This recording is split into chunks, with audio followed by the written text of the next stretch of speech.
Hey, this is Eric Estrada, the Tax-Free Ninja, and welcome to the first installment of sharing the financial portion of my brain. Now, this part of my channel I'm going to call my Tax-Free Money Secrets, and there's a bunch of cool stuff that I want to unveil to you, but first we have to cover my two, what I call truths about financial planning. So, again, as a Tax-Free Ninja, my job is to help success-minded clients understand, master, and unleash the power of tax-deferred growth with tax-free access in preparation for any life event that comes your way. And I want to go ahead and underline life event because that's what we're going to talk about. Those are the key driving factors when we seek financial advice and take action. So basically something happens in our life and we say, hey, either I'm prepared for this or I want to be more prepared. So we go look for an expert and try to put ourselves in a better position than before. So what are some examples of life events? Getting married, having a baby, thinking about retirement, an unexpected inheritance, wanting to leave an inheritance, a loss, a drop in the stock market on your assets. Anything that affects your peace of mind when it comes to, am I truly prepared for these types of things, are life events. So, before we get into that, I want you to keep in mind that this is a couplet. I've got a part 2 coming out very shortly, perhaps within a few minutes of this video coming out if I can get it done in time. But we're going to focus the majority of our time talking today about life events. And much like the days of the dinosaurs, they can be broken up into 5 distinct time periods. Now, I want you to keep this in mind. When I talk about life events, clients are either being proactive or reactive, so either they're thinking about something and they want to make sure they're prepared before it happens, or maybe something's happening to them or someone in their network and they want to make sure that that doesn't happen again, or that it won't happen to them if that event ever does come their way. So we're going to break it up into 5 areas that you need to be aware of and know where you fall into those categories. So number 1, this is what I call the fresh on the market. This is the newbie. So this is the point in your life where you're completely on your own. All your bills are your responsibility: food, clothes, shelter, water, transportation, you name it. So unfortunately, at this part of our life, a lot of us, and I'm really guilty of this, don't really consider financial advice or information. We kind of, live off our money that's coming in and we don't really save a whole lot. But some things to consider are having a baby, getting married. Some of us enter the workforce very young. And we start saving for retirement. We're a little bit wiser than the other ones out there. Fortunately, I'm not one of those. College debt. I know that's really huge. Preparing for college debt, making sure that you can get out of your college debt right away. So when it comes to the first stage in the financial planning process, that is the fresh on the market. That's our newbie, either post-high school, post-college, or whenever that time is that you finally enter the workplace and you're on your own. So no one's really depending on you, so you probably don't think about it too much. Number 2 is what I call the starter family.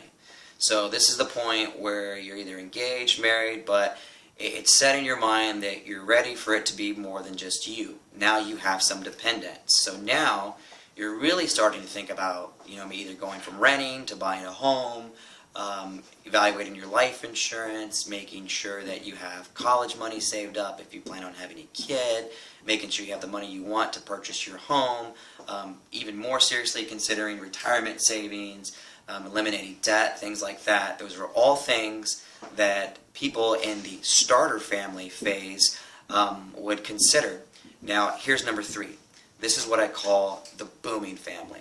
What I mean by booming family is most of our clients are at the point where they've already decided the amount of kids they want, and now the focus is just raising the family and getting everyone to the level that they need to be.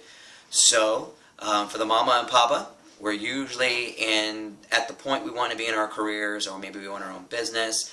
Our kids are thriving in school and college is getting closer and closer, so either things like paying off our mortgage, really starting that retirement savings if we haven't done it already, taking our health into consideration, any type of long-term care or short-term care situations, all types of stuff. We even watch our assets even more closely if they're directly tied to the market. I'm sure there's a lot of people out there in the booming family phase that wake up every morning and check the stock market report.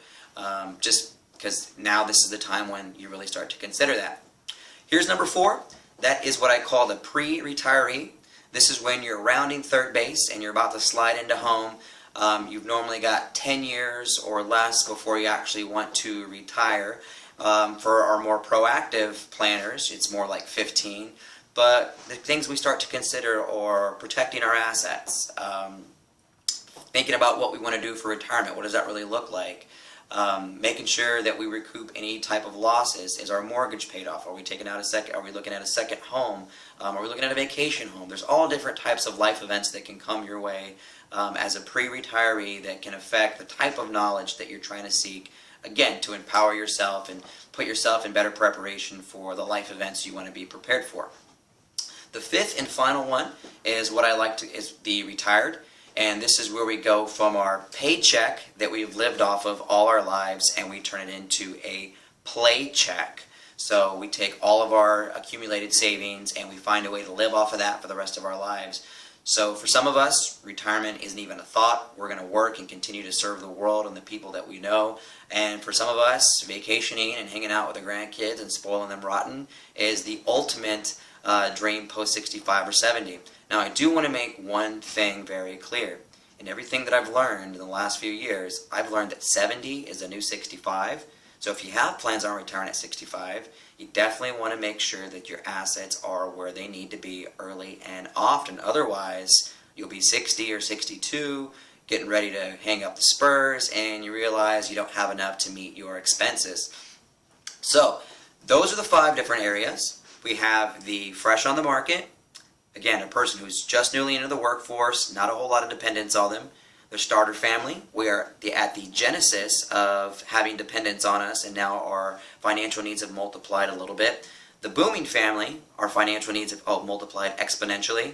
The pre-retiree, it's just you and the spouse, and now you're trying to start considering ways that you're going to start to make it once you're ready to hang up the spurs. And of course, we have our retiree. You have your gold watch, you're traveling around in the RV, and you're just enjoying all the fruits of your labor as you heck, you're just enjoying life. So if you have any questions on where you might fit or some of the other life events that may happen, or if you want to know what are some of the things you might want to consider on a life event that's happening to you, you can inbox me on Facebook.